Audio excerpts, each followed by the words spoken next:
Está no ar o programa Explicando o Tempo. Você já ouviu falar em nomes como cirrus ou cumulonimbus? Existem pelo menos 10 tipos de nuvens. Elas variam basicamente no formato, na composição e na distância que sua base está do solo. Hoje vamos conhecer a classificação das nuvens.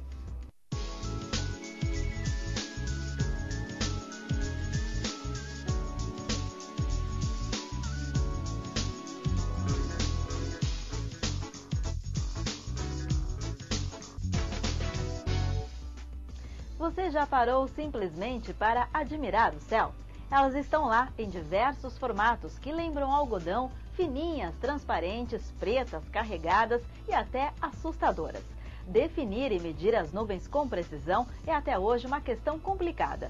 Os cientistas já aprenderam muito sobre as nuvens, principalmente com o advento dos satélites artificiais, durante as décadas de 60 e 70. Com o surgimento de novas tecnologias, satélites passaram a fazer diferentes tipos de observações das nuvens a partir do espaço. Olhando uma foto de satélite, é possível identificar a formação das nuvens. As áreas esbranquiçadas são exatamente as nuvens captadas pelo satélite, que estão espalhadas sobre a Terra naquele momento. Algumas são mais fáceis de serem captadas, outras nem tanto. A foto ajuda a entender também o que exatamente está acontecendo, contribuindo, por exemplo, para a previsão do tempo. Vamos então entender primeiro a sua formação. Para a formação de uma nuvem é preciso umidade. As nuvens se formam a partir de um processo físico chamado de condensação do vapor de água. Dentro do ar úmido existem moléculas de vapor de água. Uma das formas de chegar à condensação é aumentar a quantidade de vapor de água em uma porção de ar que já está com muita umidade. Outra forma é diminuir a temperatura, resfriando ainda mais o ar da atmosfera. A condensação acontece quando o ar úmido e quente, que está perto do solo, sobe em direção a níveis mais altos da atmosfera, encontrando temperaturas mais baixas. Quando o ar resfria, o vapor é condensado. As nuvens são o resultado da condensação do vapor de água. Por isso, quando o ar está muito seco, com pouca umidade, praticamente não há formação de nuvens. As montanhas também causam a elevação do ar, é a chamada elevação topográfica. O ar úmido e quente também pode ser forçado a se elevar quando é empurrado por uma massa de ar frio. O ar frio é mais denso e entra por baixo do ar quente, que então se eleva. Depois de sua formação, as nuvens são transportadas pelo vento. Quando ela é forçada para cima, pode encontrar regiões onde a temperatura está bem perto de 0 grau. Então, as gotas de água podem ser total ou parcialmente congeladas. Já quando o vento força a nuvem para baixo, onde o ar está mais quente, ela pode simplesmente se dissipar por evaporação. A formação da nuvem depende, então, da temperatura e da altitude. As nuvens podem conter, ao mesmo tempo, gotículas de vapor de água, gotas de água, cristais de gelo e até neve. Mas outra coisa interessante é que dentro das nuvens também existem grãozinhos de poeira, pólen e até pequenos cristais de sal do mar. Essas partículas estranhas têm um papel muito importante. Estes corpos funcionam como uma base de aglutinação de muitas gotículas de vapor. E a partir daí, fica mais fácil formar uma gota de chuva. Agora que já entendemos a formação da nuvem, vamos conhecer os seus tipos e nomes. Acompanhe. A Organização Meteorológica Mundial classifica 3 grupos de altura de nuvens. As nuvens altas, que são as nuvens sólidas, com base acima de 6 km de altura do solo. As nuvens médias possuem base entre 2 a 4 km do solo e podem ser líquidas ou mistas. E as nuvens baixas, com base de até 2 km de altura do solo. Estas são constituídas também de muitas gotículas de água. Em cada divisão temos as subdivisões. Os nomes são geralmente esquisitos, mas os formatos bem familiares. Vamos começar pela nuvem cirrus. São aquelas nuvens com aspecto delicado, sedoso, de cor branca, que lembram rabos de cavalo ou até um anzol. Ficam em torno de 8.000 metros de altitude, numa temperatura inferior a 0 grau, e são formadas por cristais de gelo. Depois vem a cirrus stratus. Elas se localizam logo abaixo dos cirrus e também são formadas por cristais de gelo. Em forma de véu, são finas e não ocultam o sol. Dão origem a um fenômeno conhecido como halo, que é um arco-íris ao redor do sol ou da lua cheia. Em seguida, temos a cirrocúmulos. Estas são bem pequenas, em forma de bolinhas quase transparentes, e são remanescentes das cirros e cirrus stratus. São altas entre 5 e 11 quilômetros de altitude. Em geral, anunciam a chegada de um tempo instável. Veja agora os tipos de nuvens médias.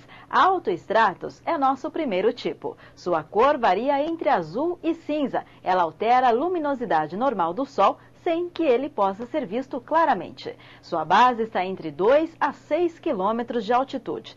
Este tipo de nuvem já pode provocar chuva bem leve. Em seguida, temos altocúmulos. Essas são aquelas que lembram flocos de lã de carneiro. Têm aspecto de fofinhas, como se fossem algodão, e ficam a 4.000 metros de altitude. De acordo com o movimento, podem tomar formas variadas. Às vezes ficam colocadas uma do lado das outras, com o mesmo espaçamento entre elas. Por último, temos as nuvens do grupo de nuvens baixas. Estas geralmente causam chuva e tempestades e talvez sejam as mais conhecidas. A primeira é a nimbostratus. Ela é formada por uma camada nebulosa, espessa e cinzenta, com base entre 900 metros e 3 quilômetros de altitude. Pode gerar temporais, granizo ou até neve, dependendo da temperatura abaixo dela. Temos depois a stratocúmulos. Cobrem grandes faixas do céu com diversos tons de cinza. Às vezes parecem grandes rolos no céu.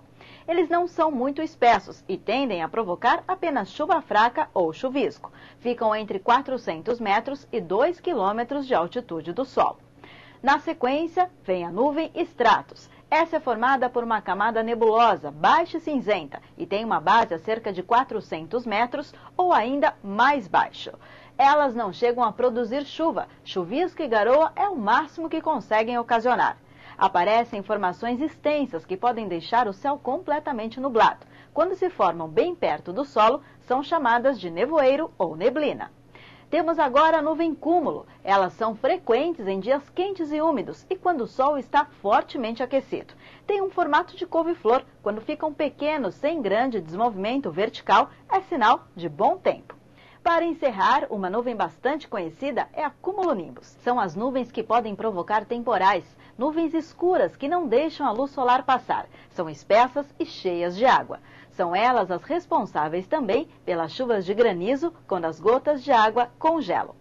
Dentro dos inúmeros tipos que falamos, pelo menos 10, existem ainda algumas outras particularidades. Variações que resultam em mais outros tipos de nuvens. Mas o básico nós já aprendemos. Dentro dessas variações, uma em especial chama muita atenção. A sua formação é rara e bastante curiosa. A nuvem é chamada de mamatus.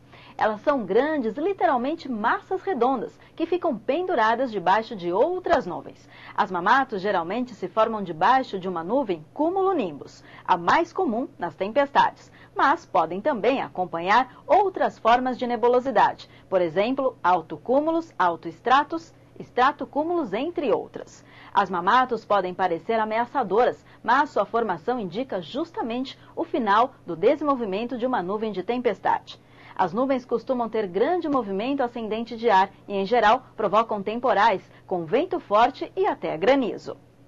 Elas se originam a partir do ar descendente mais frio e pesado, que se choca com camadas mais leves e quentes de ar abaixo delas, resultando na aparência de pequenas bolas brancas.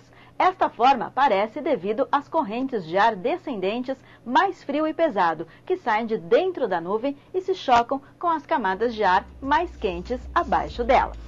O Explicando o Tempo de hoje fica por aqui. Dúvidas e sugestões para os próximos programas, escreva para nós pelo endereço explicandootempo@climatempo.com.br. Eu espero você no próximo programa. Até lá!